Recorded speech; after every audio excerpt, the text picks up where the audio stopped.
قل هل يستوي الذين يعلمون والذين لا يعلمون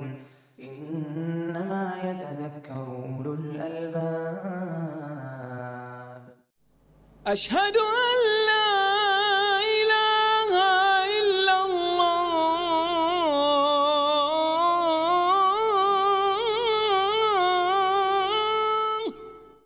بسم الله الرحمن الرحيم وبه نستعين وأصلي وأسلم على عبد الله ورسوله نبينا وإمامنا محمد وعلى آله وصحبه أجمعين أما بعد. وعن عقبة بن الحارث رضي الله عنه أنه تزوج يحيى بنت أبي إيهاب فجاءت أمة سوداء فقالت قد أرضعتكما فذكرت ذلك للنبي صلى الله عليه وسلم قال فأعرض عني قال فتنحيت فذكرت ذلك له قال كيف وقد زعمت أن قد أرضعتكما فنهاه عنها. کتاب الرضاع، رضاعت کا باب، اور یہ کہ رضاعت بھی ایک رابطہ ہے، ایک رشتہ ہے جو اپنی شرطوں کے ساتھ اگر پایا جائے تو نکاح اسی طریقے سے حرام ہوتا ہے جس طریقے سے نسبی رشتے سے عورتیں حرام ہوتی ہیں۔ اس سلسلے میں اہم مسائل ہم پڑھ چکے ہیں پچھلے درس میں۔ آج جو حدیث ہمارے سامنے میں ہے اس کا تعلق رضاعت کے ثبوت سے ہے کہ رضاعت ثابت ہوتی ہے ایک عورت کی گواہی سے بھی۔ مرضعہ، دودھ پلانے والی نے اگر گواہی دی کہ اس نے ایک لڑکے کو ایک لڑکی کو حالت صغر میں 2 سال کے اندر میں دودھ پلایا تھا اور لا علمی کی بنیاد پر دونوں نے شادی کر لی، چاہے دونوں صاحب اولاد بھی بن گئے ہوں، لیکن جب معلوم ہوگا کہ وہ دونوں رضاعی بھائی بہن ہیں اور دودھ پلانے والی نے یا کسی اور عورت نے جس نے دودھ پلاتے ہوئے مرضعہ کو دیکھا ہو کہ دونوں کو دودھ پلایا تھا اور وہ گواہی دے، مثلا مرضعہ کی بہن کہے کہ میں نے اپنی بہن فلانا کو دیکھا تھا کہ اس نے فلاں کو، فلاں ابن فلاں کو اور فلانا بنت فلاں کو، فلاں لڑکے کو اور فلاں لڑکی کو دودھ پلایا تھا، چاہے ایک ساتھ پلایا ہو یا آگے پیچھے پلایا ہو، تو پہلے لڑکے کو پلایا ہوگا 2 سال پہلے، 2 سال 4 سال کے بعد لڑکی کو پلایا ہوگا۔ تو بہرحال مرضعہ نے جب بھی 2 ایسے بچوں کو دودھ پلایا ہو جو دونوں رضاعی بھائی بہن ہیں اور لا علمی کی بنیاد پر دونوں میں شادی ہو گئی، یا اسی طریقے سے نسبی بھائی بہن ہوں اور بچپن میں گم ہو گئے، سن تمیز سے پہلے 2 سال 4 سال 5 سال کا بچہ بچی تھا، دونوں کہیں گم ہو گیا میلے ٹھیلے میں، اور اس طریقہ سے کبھی دونوں اپنی اپنی جگہوں پر جوان ہوئے اور کسی کو نہیں معلوم کہ یہ دونوں بھائی بہن ہیں، اور شادی کر لیا، اس کے بعد پتہ چلا کہ یہ دونوں بھائی بہن ہیں، کوئی ایسی علامت پائی گئی جس سے سمجھ میں بات آئی، تو اب ایسی صورت میں نکاح فوراً ٹوٹ جائے گا۔ اور اب تک جو ملاقاتیں ہوتی رہی، جسمانی تعلق جو میاں بیوی میں قائم رہا، وہ اس کو کہتے ہیں وطی بشبہ، یعنی بیوی کے شبہ میں کہ یہ بیوی ہے ہماری، اور عورت یہ سمجھتی رہی کہ میرا شوہر ہے، اس بنیاد کے اوپر وطی ہوتی رہی، اسی لیے اس کے اوپر نہ دنیا میں کوئی سزا ہے نہ آخرت میں کوئی گناہ ہے۔ اور جو بچے اس درمیان میں پیدا ہوئے ہوں گے وہ سب حلالی بچے ہوں گے، مرد کی طرف منسوب ہوگا اور اپنے باپ کے مال کا اور ماں کے مال کا بھی وارث ہوگا، البتہ رشتہ ٹوٹ جائے گا، اور عورت عدت گزار کر کے، وہ ایک حیض ہے جو برات رحم کے لیے ہوتا ہے کہ حمل مشغول تو نہیں ہے، شوہر کے جو اس کا رضاعی بھائی تھا یا نسبی بھائی تھا اس کا حمل تو نہیں ہے پیٹ میں، اس کو دیکھنے کے لیے یا سمجھنے کے لیے ایک حیض کی عدت گزار کر کے وہ دوسرے مرد سے شادی کر سکتی۔ اسی نوعیت کا ایک واقعہ پیش آیا ہے۔ عقبہ بن حارث رضی اللہ عنہ صحابی ہیں، یہ کہتے ہیں کہ انہوں نے شادی کی یحییٰ بنت ابی ایہاب سے، جس عورت سے شادی کی تھی اس کی کنیت ہے یحییٰ، اور اس کا نام تھا اسماء بنت عمیس رضی اللہ عنہا، اور وہ ابو ایہاب کی بیٹی تھی، اور یہ فیملی رہتی تھی مکے میں۔ شادی ہو گئی، اس کے بعد ایک لونڈی آئی